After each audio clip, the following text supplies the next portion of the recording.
यहाँ पर ये इस तरफ ज्यादा जा रहा है, इस तरफ नहीं कौन और तरफ में बैठा रहा बस। दीदी अरे अरे दीदी हाँ हेलो कैसे हैं आप सब। बहुत खतरनाक वाले रास्ते से आज हम लोग गुजर रहे हैं। नाव भी ऐसा है कि डर लग रहा है। ये पता नहीं क्या है, कॉर्नर वाला बॉर्डर वाला नाव नहीं है, ये फ्लैट वाला नाव है और एकदम बीचों बीच है। पहली बार ऐसा लग रहा है जान जो है यहाँ तक आ गई है, बस यहाँ से निकले ना। ओह माय गॉड, ये कौन सी नदी है चाचा?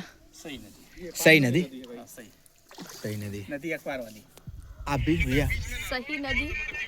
बस मेरे को तो भाई मजा आ रहा है। ठीक है, ये यहाँ ये पे लैंड है क्या? हाँ, यहाँ पे सबको डर लग रहा है but I am enjoying. Enjoy तो मैं भी कर रहा हूँ, मेरे को भी अच्छा लग रहा है। मेरे को डर नहीं लग रहा है, डर लग रहा है। मेरे को डर नहीं लग रहा है। तुम लोगों को तैरना वैरना सब आता है? मेरे को बिल्कुल नहीं आता है। मुझे भी नहीं आता। हम लोग को तैरने नहीं आता नाव है। पर चढ़ी है, फर्स्ट बार नाव पे।